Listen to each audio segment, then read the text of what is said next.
दोस्तों आजकल आईपीओ की भरमार चल रही है। एवरी वीक बहुत सारे आईपीओ लॉन्च हो रहे हैं और उन आईपीओ की लिस्टिंग काफी अच्छे गेन्स के साथ हो रही है और इसी में एक और आईपीओ लिस्ट होने जा रहा है ईएमएस लिमिटेड। बात करेंगे इस कंपनी की प्रोफाइल के बारे में, मैनेजमेंट के बारे में, कंपनी के बिजनेस के बारे में और लिस्टिंग गेन कितने मिल सकते हैं। तो शुरुआत करते हैं वीडियो की।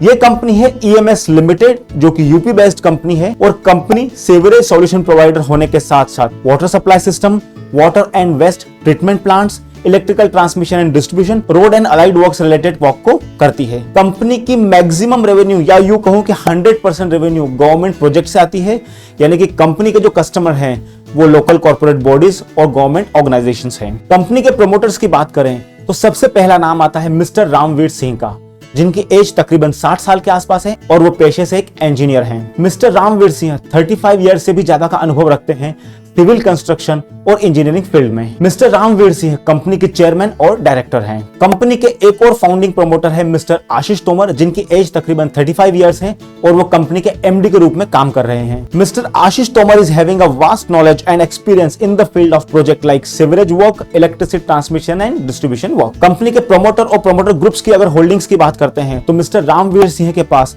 कंपनी के 94.59% शेयर्स हैं, आशीष तोमर जी के पास 0.02% शेयर हैं और जो प्रमोटर ग्रुप मिलाकर अगर बात करें तो टोटल ग्रुप की होल्डिंग्स है 96.71% के आसपास, जो कि काफी अच्छी होल्डिंग्स है। अब बात करते हैं कि आईपीओ का पर्पस क्या है। बेसिकली ये जो आईपीओ का पर्पस है ये कंपनी के लिए वर्किंग कैपिटल अरेंज करना है और कुछ पोर्शन इसमें से कंपनी के जनरल कॉर्पोरेट पर्पस के लिए भी यूज किया जाएगा। जैसा कि आप स्क्रीन पर देख सकते हैं, जो कंपनी की वर्किंग कैपिटल रिक्वायरमेंट्स थी फिस्कल ईयर 2021 में 16619 लाख के आसपास थी, जो 2022 में बढ़कर तकरीबन 216 करोड़ हो गई और यही फिस्कल ईयर 2023 में बढ़कर हो गई 288 करोड़।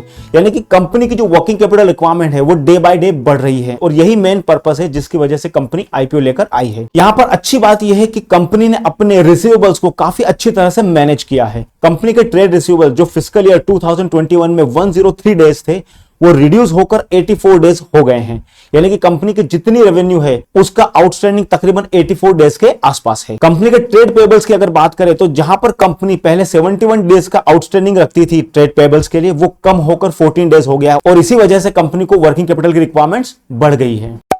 कंपनी के क्लाइंटेल की अगर बात करें तो जैसा कि मैंने कहा कंपनी के क्लाइंट्स हैं उत्तर प्रदेश जल निगम, उत्तर Pradesh Rajkiya Nirman Nigam, greater Noida development authority, Agra development authority और ऐसे ही गवर्नमेंट ऑर्गेनाइजेशंस।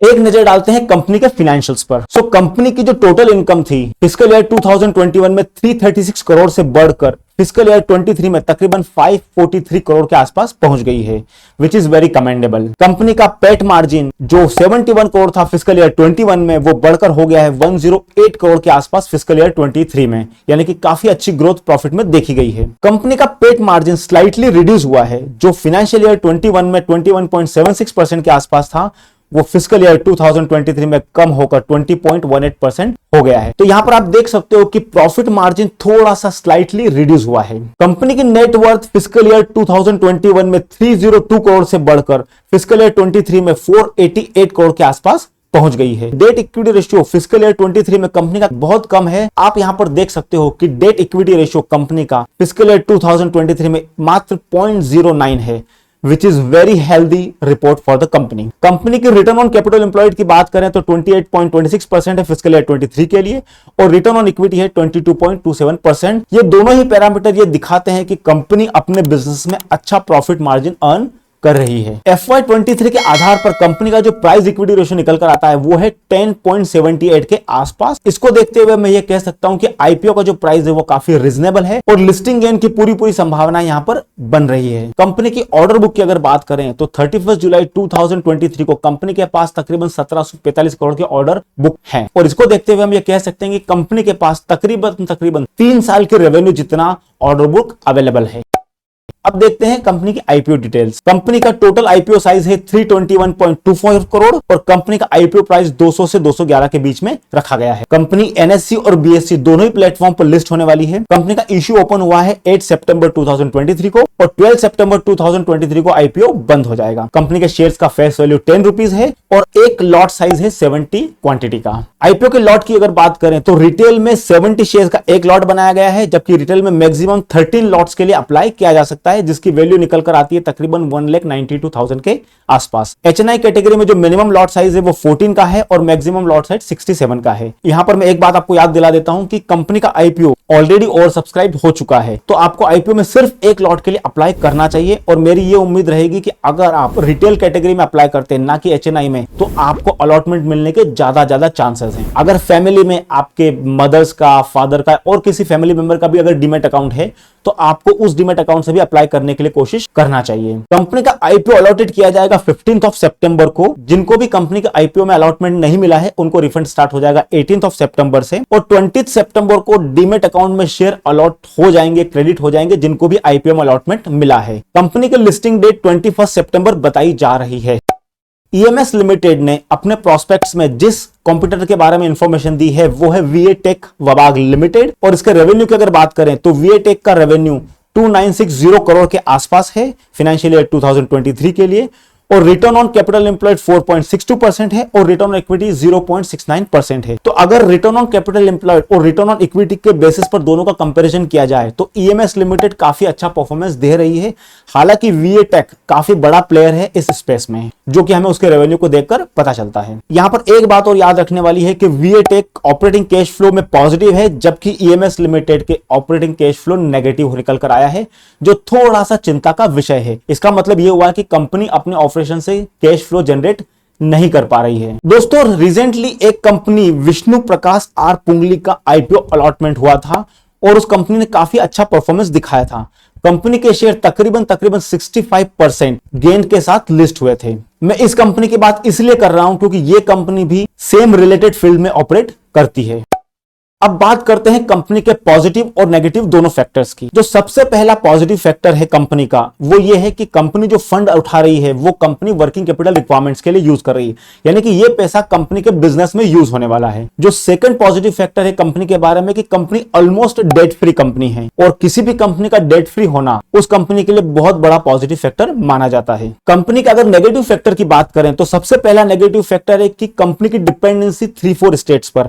अगर आप देखेंगे कंपनी की मैक्सिमम रेवेन्यू उत्तर प्रदेश, राजस्थान, बिहार और उत्तराखंड से आती है और ये कंपनी के रेवेन्यू का तकरीबन 99% है, यानी कि कंपनी 99% रेवेन्यू इन 4 स्टेट से जनरेट कर रही है। सो ये इंडिकेट करता है कि कंपनी की कंप्लीट डिपेंडेंसी है गवर्नमेंट प्रोजेक्ट्स पर। तो अगर गवर्नमेंट प्रोजेक्ट किसी तरह से रुक जाते हैं या गवर्नमेंट प्रोजेक्ट्स में किसी तरह का पॉज दिखाई देता है तो वो इस कंपनी के रेवेन्यू को डायरेक्टली इंपैक्ट दे सकता है। लेकिन अभी जो प्रेजेंट गवर्नमेंट है, मोदी गवर्नमेंट, जिनका पूरा थर्स्ट कैपिटल एक्सपेंडिचर्स पर है, इंफ्रास्ट्रक्चर डेवलपमेंट पर है, तो ये कहा जा सकता है कि इस गवर्नमेंट के साथ कंपनी के रेवेन्यू बनी रहने की पूरी उम्मीद है। और अगर नेक्स्ट ईयर में अगर बीजेपी गवर्नमेंट फिर से आती है तो जिस तरह से बीजेपी गवर्नमेंट का थर्स्ट है कैपिटल एक्सपेंडिचर पर और इंफ्रास्ट्रक्चर पर, तो आने वाले सालों में इस कंपनी को ग्रोथ काफी पॉसिबल दिखाई दे रही है। कंपनी का जो सेकंड नेगेटिव फैक्टर है वो है कंपनी का नेगेटिव कैश फ्लो। आप देख सकते हैं कंपनी का cash flow from operating activities जो FY21 में 36 करोड़ के आसपास था वो FY23 में -25 करोड़ हो गया है।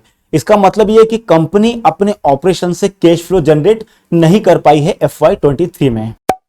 अब इन सब बातों के बाद कंक्लूजन क्या निकलता है? क्या इस आईपीओ में सब्सक्राइब करना चाहिए? तो मेरी राय है कि आपको इस कंपनी के आईपीओ को सब्सक्राइब करना चाहिए।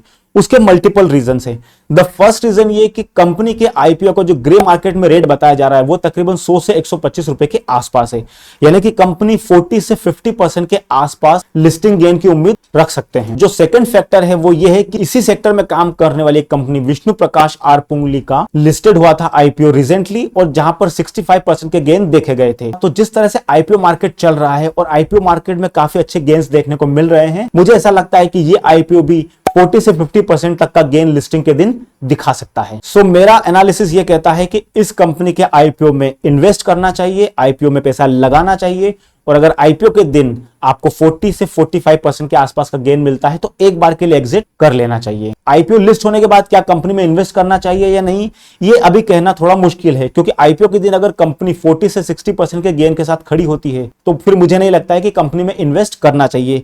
थोड़ा वेट करना चाहिए और रेट को नीचे आने का कोशिश करना चाहिए। सो दोस्तों, I hope you like this video. ये एनालिसिस आपको पसंद आया होगा और आपको रियली में हेल्प मिल रही होगी कि क्या आपको इस आईपीओ में पैसा लगाना चाहिए, और अगर आपने पैसा लगा दिया है या पैसा लगा रहे हैं और लिस्टिंग के दिन गेन मिल रहा है तो क्या वो गेन लेकर निकलना चाहिए मार्केट से या फिर उसमें बने रहना चाहिए। सो दोस्तों, ऐसे ही नॉलेजेबल वीडियो के लिए इस चैनल को सब्सक्राइब कीजिए। मिलते हैं एक और वीडियो में, तब तक के लिए गुड डे, जय हिंद, वंदे मातरम।